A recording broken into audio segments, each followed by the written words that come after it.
Selamat datang di channel saya Serangga Gatal. Jangan lupa di like dan subscribe-nya. Oke, kita mulai. Pedang Sembilan Neraka telah kembali ke jiwa.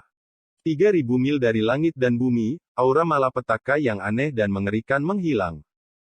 Hujan cahaya menyilaukan yang tak berujung mengalir seperti air terjun, mengalir ke sosok Sui yang mengeluarkan debu. Salju turun lagi ke langit. Seperti batu giok yang kacau, bebatuan, pinus kuno, dan tebing semuanya dihiasi dengan kristal putih. Sui berjalan-jalan. Saya mengabaikan kultivasinya yang mengalami perubahan yang mengguncang bumi, hanya ingin mendapatkan kembali suasana hatinya dan melihat salju malam dan pegunungan. Sayangnya, setelah diganggu oleh bencana abadi itu, saya tidak dapat menemukan ketenangan yang luar biasa itu. Sambil menggelengkan kepalanya, Sui berbalik. Minat hilang, salju tidak mood, dan tur malam tidak ada artinya. Pergi dan tinggal hanyalah masalah waktu. Di kuil Tao yang bobrok, api unggun berangsur-angsur padam. Fang Han sedang meringkuk di dekat api unggun, dan ketika dia melihat Sui kembali, dia dengan cepat berkata, "Senior, bagaimana dunia ini bisa menjadi begitu menakutkan sekarang?" Sui berkata, "Sayalah yang selamat dari bencana." Fang Han.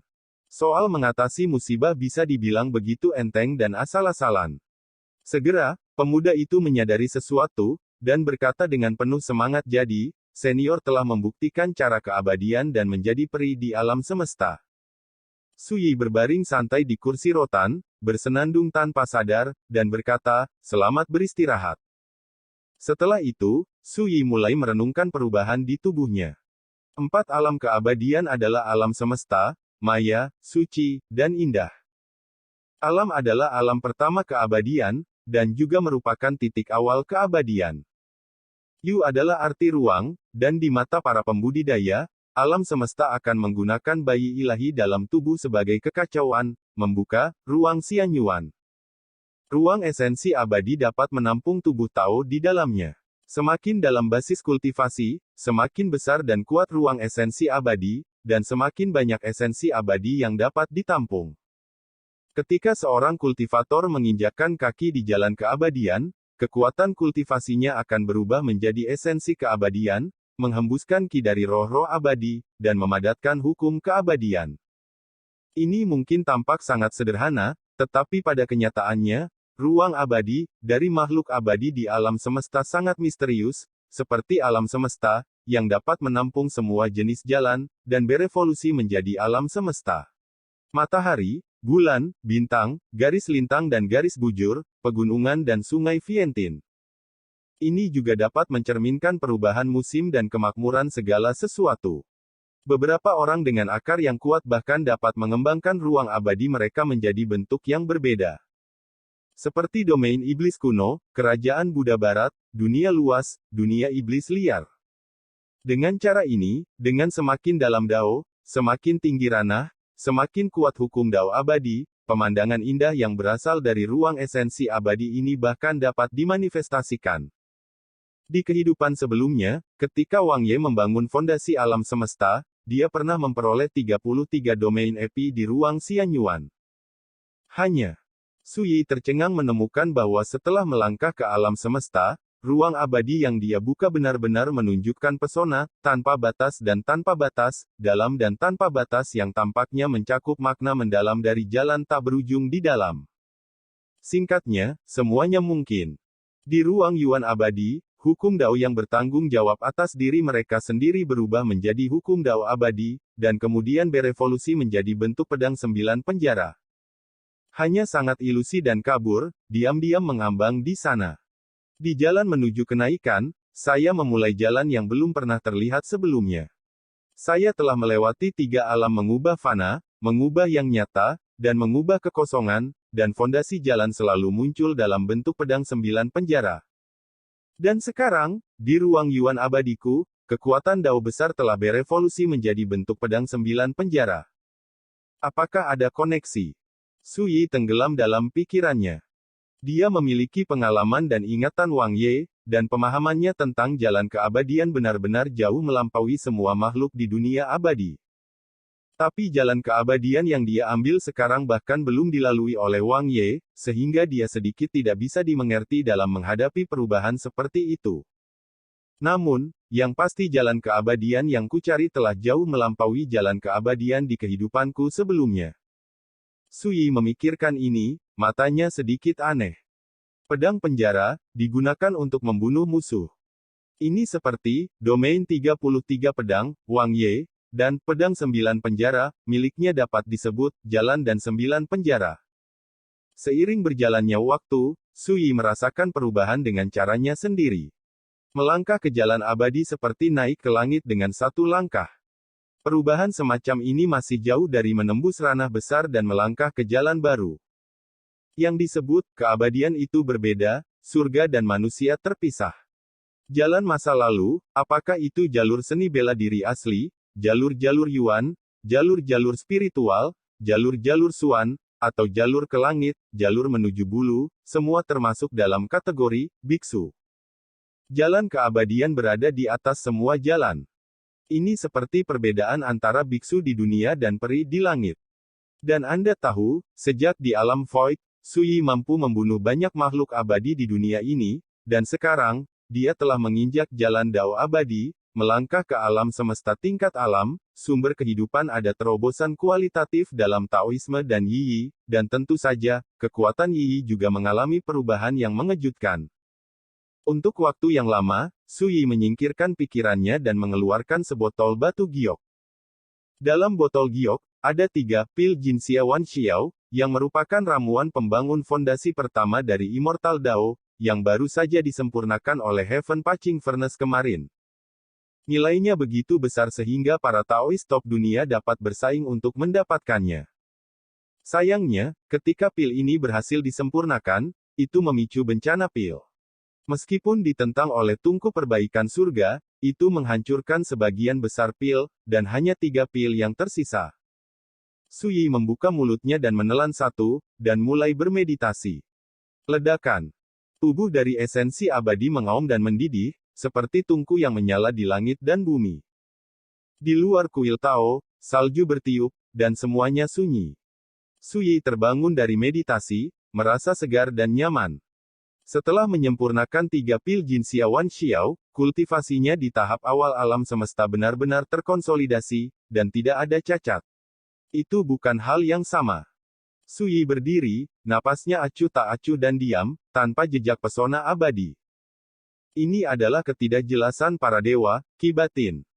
Jangan bicara tentang orang biasa, bahkan mereka yang memiliki basis kultivasi lebih tinggi dari Sui, sulit untuk melihat misteri Sui. Ayo pergi. Sui memutuskan untuk berangkat dan berjalan keluar dari kuil Tao. Fang Han segera bangkit dan mengikuti.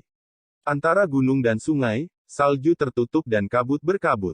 Sepintas, setiap rumput dan setiap pohon tertutup perak, dan pemandangannya luas dan indah. Tidak lama setelah mereka berdua berjalan maju, Fang Han tiba-tiba berkata dengan penuh semangat, "Senior, aku merasakan aura jimat penggeser bintang oksigen." Sui terkejut. Segera, dia melihat ke kejauhan. Saya melihat sesosok tubuh tersapu ke sisi ini di bawah langit jauh. Itu adalah seorang lelaki tua yang mengenakan pakaian brokat dan topi bundar. Dia pendek dan kurus, dengan wajah berkerut. Ketika dia muncul entah dari mana, dia pertama kali melirik Sui, dan ketika dia melihat Fang Han di sebelah Sui, dia merasa lega dan berkata sambil tersenyum, berani bertanya apakah teman kecilmu apakah Fang Han? Fang Han mengangguk, tepat. Pria tua itu tersenyum ramah dan berkata, orang tua Yuting, atas perintah Tuan Muda, datang untuk menyambut teman kecil itu, ini adalah sebuah tanda. Berbicara, dia mengeluarkan jimat rahasia. Sui mengenalinya sekilas, itu adalah jimat penggeser bintang oksigen. Fang Han berkata dengan bingung, Tuan Muda. Siapa yang kamu bicarakan? Mengapa kamu memiliki jimat penggeser bintang Biki? Orang tua yang menyebut dirinya Yuting berkata sambil tersenyum, Tuan Mudaku adalah keturunan dari keluarga Liang, dari keluarga Bailuzu Xianjun, dan namanya adalah Liang Wenyu. Adapun ini jimat rahasia, itu milik Nona Muda. Hadiah. Berbicara, dia menambahkan, yah, omong-omong, kamu mungkin tidak tahu, saudara perempuanmu Fang Yurong bertunangan dengan tuan mudaku, dan klan akan mengadakan pernikahan untuk mereka dalam 7 hari. Upacara. Adikku dia akan menikah. Fang Han tercengang dan hampir tidak bisa mempercayai telinganya. Sui juga tertegun sejenak. Jika dia ingat dengan benar, saudara perempuan Fang Han, Fang Yurong, juga dijual sebagai pedagang budak oleh pedagang manusia. Saya tidak pernah berpikir bahwa setelah 3 tahun, saya akan menikah. Selain itu, dia menikah dengan keturunan keluarga Xianjun. Perubahan ini tidak besar. Yu Ting berkata dengan hangat, tepat, jika teman kecil itu bingung, ketika dia melihat wanita muda itu, kamu akan mengetahuinya dengan jelas. Orang tua itu hanya bisa mengatakan bahwa tuan muda dan wanita muda itu sedang jatuh cinta. Suami dan istri itu saling mencintai. Setelah mengetahui berita teman kecil itu, tuan muda segera memerintahkan orang tua itu untuk mengutus dirinya untuk menerima teman kecil itu. Apakah ini benar? Fang Han bingung untuk beberapa saat, sulit dipercaya. Dia memandang Sui tanpa sadar. Sui menepuk bahu Fang Han dan berkata dengan santai, pergi dan lihat. Zodiak memang nyata, tidak bisa dipalsukan. Fang Han mengangguk dan berkata, saya mendengarkan para senior. Yu Ting mau tak mau menatap Sui lagi dan berkata, siapa yang mulia? Sui berkata dengan acuh tak acuh, seorang kultivator biasa. Yu Ting mendengus dan berkata, maafkan orang tua itu untuk mengambil kebebasan untuk bertanya apa hubungan antara yang mulia dan teman kecil Fang Han. Tidak menunggu Sui menjawab, Fang Han berkata tanpa ragu, Su senior adalah penyelamatku. Begitulah. Yu Ting merenung sejenak, tetapi menghela nafas, dan berkata, hanya saja, ini agak sulit, lelaki tua itu hanya diperintahkan untuk datang menjemput teman kecil Fang Han dan kembali ke klan. Tapi dia tidak berani mengambil orang lain. Kembali. Berbicara, dia memandang Sui dan berkata, baiklah yang mulia, mengapa Anda tidak mengucapkan selamat tinggal pada teman kecil Fang Han? Kata-katanya biasa saja, tetapi ketika dia melihat Sui, kekuatan tak terlihat juga muncul, yang menakjubkan. Meskipun itu bukan ancaman, jika Anda adalah orang biasa, Anda benar-benar tidak akan mampu menahan paksaan semacam itu.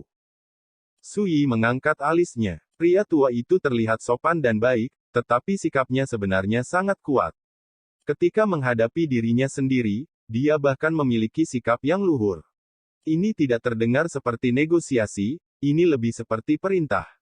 Seorang abadi di dunia maya, benar-benar berpose di hadapanku. Sui merasa geli. Namun, sebelum dia bisa berbicara, Fang Han menggelengkan kepalanya dan berkata, jika kamu tidak membiarkan senior Su pergi, aku tidak akan pergi bersamamu.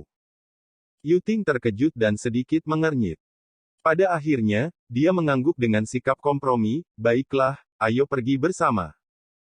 Berbicara, dia melambaikan jubah lengan bajunya, dan sebuah kapal harta karun muncul entah dari mana, tolong dua. Fang Han memandang Sui. Sui tersenyum dan berjalan langsung ke kapal harta karun. Fang Han dengan cepat mengikuti. Memiliki panorama pemandangan ini, Yu Ting tidak mengatakan apa-apa pada akhirnya, dan segera naik ke kapal harta karun dan terbang menjauh.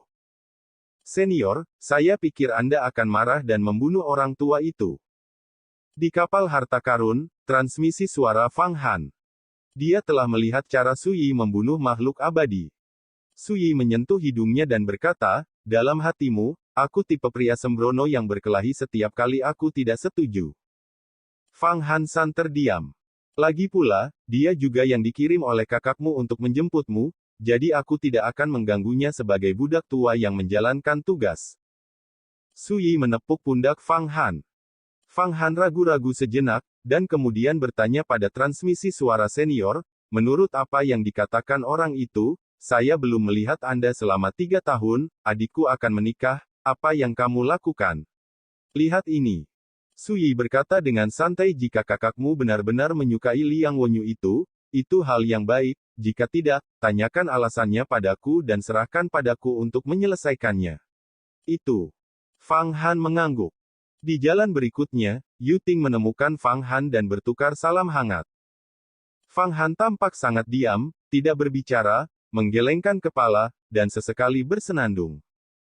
Yuting berencana untuk belajar tentang pengalaman Fang Han dalam 3 tahun terakhir, dan omong-omong, untuk menanyakan asal-usul Sui. Namun, dia tidak menyangka Fang Han akan sangat tidak kooperatif, yang membuatnya merasa malu. Pada akhirnya, dia berhenti mengolok-olok dirinya sendiri dan memutuskan untuk mengambil inisiatif untuk memainkan detail Sui. Siapa namamu? Yuting bertanya sambil tersenyum, memegang sebotol anggur. Sui berbaring di kursi rotan dengan mata terpejam dan tanpa sadar memanggil namanya. Sui. Yuting memikirkannya di dalam hatinya, tetapi merasa sangat aneh. Dia tersenyum, meletakkan teko anggur di slip di samping Sui, dan berkata, maafkan orang tua itu untuk mengambil kebebasan untuk bertanya pada Yang Mulia, Anda dan Fang Han apa hubungannya dengan teman kecil itu? Sui berkata, apakah menurutmu ada masalah? Yuting sedikit mengernyit. Sui yang malas dan ala kadarnya membuatnya sangat tidak senang. Pada akhirnya, dia berhenti bertele-tele dan berkata dengan sungguh-sungguh, dunia ini berbahaya dan hati orang-orang tidak dapat diprediksi. Teman kecil Fang Han adalah adik dari nona mudaku. Lelaki tua itu secara alami akan lebih memikirkan keselamatannya, agar tidak dimanfaatkan oleh orang-orang dengan niat buruk. Sui tertawa dan berkata, kamu benar-benar bodoh karena khawatir. Bodoh. Yuting tercengang, dan dia tidak pernah berpikir bahwa seorang pemuda berusia 20-an akan berani memarahi dirinya sendiri untuk dunia imajiner seperti itu. Wajahnya tenggelam, menahan amarahnya, dan berkata tanpa ekspresi, jika Yang Mulia tidak memberikan penjelasan kepada orang tua itu, jangan salahkan orang tua itu. Karena memalingkan wajahnya. Sui menggosok alisnya dan menghela nafas, apakah menurutmu seseorang dengan niat buruk akan pergi ke keluarga Liang bersamamu? Yuting terkejut dan terlihat sedikit tidak nyaman. Memang, keluarga Liang adalah keluarga bangsawan. Dalam keadaan seperti itu, siapa yang berani datang ke pintu? Yuting mendengus dingin, menatap Sui dalam-dalam, dan berkata, mungkin, Anda ingin mengambil kesempatan untuk berpegang teguh pada cabang tinggi keluarga Liang saya. Sui mencibir dan berkata, dengan pelayan setia sepertimu di keluarga Liang, bagaimana kamu bisa memberiku kesempatan untuk berpegangan? Komentarnya penuh ironi. Wajah lama Yuting menjadi muram, dan dia mengucapkan kata demi kata, anak muda, sebaiknya kamu jujur. Baca di wajah teman kecil Fang Han. Saya tidak peduli dengan Anda, tetapi jika Anda melakukan sesuatu yang tidak biasa, saya jamin yang pertama tidak akan mengampuni Anda. Lagi pula, dia pergi begitu saja. Putus. Sui mengelus dagunya, tenggelam dalam pikirannya. Luzu putih. Suyun Xiancheng. Xianjun memaksa klan Liang, bercokol di kota kuno ini. Dikatakan sebagai kota, tetapi sebenarnya tidak berbeda dengan negara kecil, meliputi wilayah yang sangat luas. 1 hari kemudian, dipandu oleh Yuting, Sui dan Fang Han tiba di Suyun Xiancheng dan sampai di sebuah mansion seluas 1000. Ini adalah salah satu tempat tinggal keluarga Liang di kota. Orang tua itu akan membawa teman kecil Fang Han mengunjungi tuan muda dan nona muda, Yang Mulia, tunggu saja di sini. Yuting membawa Sui ke kamar tamu dan berkata dengan nada dingin, ketika tuan muda setuju untuk memanggilmu, aku akan datang menemuimu. Sebelum Sui bisa berbicara, Fang Han menggelengkan kepalanya dan berkata, Su senior dan saya menunggu di sini, jika saudara perempuan saya ingin melihat saya, dia akan datang. Yuting tinggal. Sui tersenyum, ayo. Berbicara, dia dan Fang Han memasuki ruang tamu. Yuting tampak ragu untuk beberapa saat, dan akhirnya mendengus dan berbalik. Senior, apakah saya baru saja melakukannya dengan benar? Di ruang tamu, Fang Han bertanya dengan suara rendah. Sui mengangguk dan berkata, bagus sekali. Fang Han menyeringai dan berkata, saya hanya berpikir, tidak peduli seberapa kuat keluarga Liang mereka, kami di sini bukan untuk menyanjung mereka, mengapa kami harus melihat mereka bertindak? Sui juga tertawa, dan berkata dengan lega, sebagai keturunan klan Bishen, kamu seharusnya memiliki tulang punggung seperti itu. Di aula besar, Liang Wenyu, yang sedang membaca lembaran batu giok, tiba-tiba terbatuk hebat. Ia mengenakan jubah polos, rambut panjang disanggul, dan lembut, tetapi napasnya lemah dan wajahnya sakit. Saat ia batuk dengan keras, alis muncul rasa sakit yang tak terkendali. Saudara Liang, cederamu serius lagi.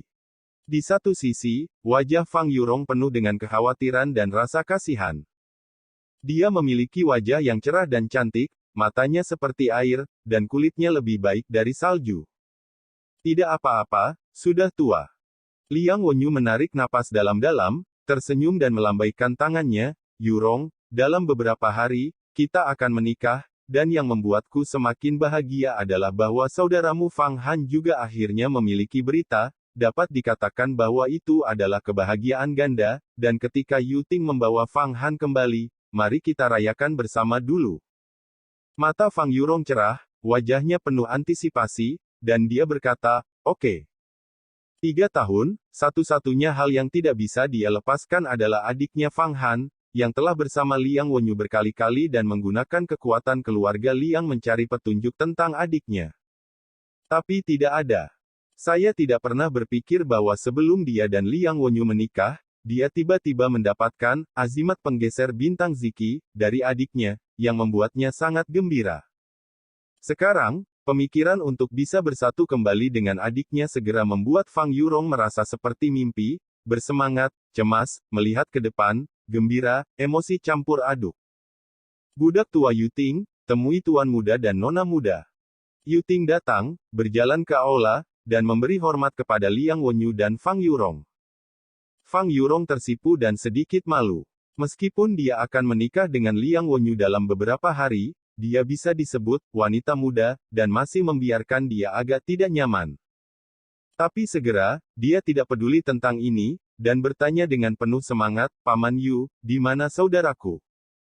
Liang Wenyu juga menatap Yu Ting. Yu Ting berkata dengan cepat, teman muda Fang Han sedang menunggu di ruang tamu sekarang. Liang Wenyu mengerutkan kening, kenapa kamu tidak datang? Yu Ting menjelaskan dengan suara rendah, tuan muda tidak tahu apa-apa, teman kecil Fang Han ditemani oleh seorang penyelamat, pria itu memiliki asal yang aneh, dan lelaki tua ini mengkhawatirkannya. Dengan motif tersembunyi, saya tidak berani membawanya ke sini. Berbicara, setelah dia menerima Fang Han, dia akan mengatakan banyak hal di sepanjang jalan. Akhirnya, dia mengeluh, Su Yi itu benar-benar kasar, muda, tetapi sangat sombong. Sebuah cangkir teh pecah ke tanah dan terkoyak. Liang Wenyu berdiri, wajahnya muram, dan memarahi, Yu Ting, kamu terlalu lancang. Kamu jelas tahu bahwa sesama Taois Su Yi adalah penyelamat Fang Han. Beranikah kamu begitu menghina dan memfitnah? Yu Ting terdiam. Fang Yurong mengerutkan kening, berdiri dan berkata, Kakak Liang, ayo kita lihat kakakku dulu. Liang Wenyu buru-buru berkata, benar. Berbicara, dia menunjuk Yu Ting dan berkata, kamu ikut, lalu pergi dan minta maaf kepada sesama Taois Su. Di kamar tamu, Fang Han dan Fang Yurong bersatu kembali setelah 3 tahun absen. Mata Fang Han merah. Fang Yurong tidak bisa berhenti menangis. Su Yi pergi dengan sangat bijaksana, meninggalkan ruangan untuk sepasang saudara yang bekerja keras ini. Di bawah Liang Wenyu, saya bertemu sesama Taois Su. Di luar kamar tamu, di halaman yang hijau, Liang Wenyu mengepalkan tinjunya untuk memberi hormat, dan berkata dengan nada meminta maaf, dengan cara ini, Yu Ting telah mengabaikan banyak rekan Taois. Taois, maafkan aku. Di samping, Yu Ting menundukkan kepalanya dan meminta maaf kepada Su Yi. Su Yi terkejut. Dia mengabaikan Yu Ting, memandang Liang Wenyu dari atas ke bawah, dan berkata, aku tidak peduli dengan hal-hal kecil. Liang Wenyu tersenyum dan berkata, saya mendengar bahwa Su Daoyou adalah penyelamat Fang Han, kebaikan yang begitu besar sangat berterima kasih, dan perjamuan telah diatur, menunggu saya juga akan mengundang rekan-rekan Taois untuk mengagumi wajah saya, dan mengizinkan saya untuk sepenuhnya menikmati persahabatan Tuan Tanah. Saya harus mengatakan bahwa orang ini memiliki sikap yang sangat baik, sederhana dan kuat, lembut dan seperti batu giok, tanpa ekspresi apapun. Su Yi mengangguk dan berkata, baiklah. Dia juga ingin memanfaatkan kesempatan ini untuk mempelajari hubungan antara Liang Wenyu dan Fang Yurong. Di dalam kamar, kedua bersaudara itu dengan cepat menjadi tenang. Fang Yurong berkata dengan lembut, saudaraku, Aku sudah tahu apa yang kamu tulis dalam suratmu, jangan khawatir, jika sesama Taois Su itu bukan orang jahat, aku akan membalasnya karena telah menyelamatkan hidupmu, jika dia menyelamatkanmu untuk tujuan lain, aku tidak akan membiarkannya berhasil. Fang Han buru-buru berkata, kakak, aku sudah bisa menyimpulkan bahwa Su senior tidak akan pernah menjadi orang jahat. Fang Yurong berkata dengan hangat, saya juga ingin percaya bahwa dia bukan orang jahat, tetapi kami harus berhati-hati apapun yang terjadi, Anda melupakan pengalaman menyakitkan kita miliki di masa lalu. Yah, tidak banyak orang baik di dunia abadi ini, dan tidak pernah ada niat baik tanpa alasan di dunia ini. Fang Han membuka mulutnya untuk menjelaskan, Fang Yurong berkata dengan lembut, jangan bicarakan ini, ayo pergi menemui sesama Taois Su, itu penyelamatmu, tapi jangan, membuat orang menunggu terlalu lama. Dia meraih tangan kakaknya Fang Han dan berjalan keluar dari kamar. Sekian dulu dari Mimin. Terima kasih.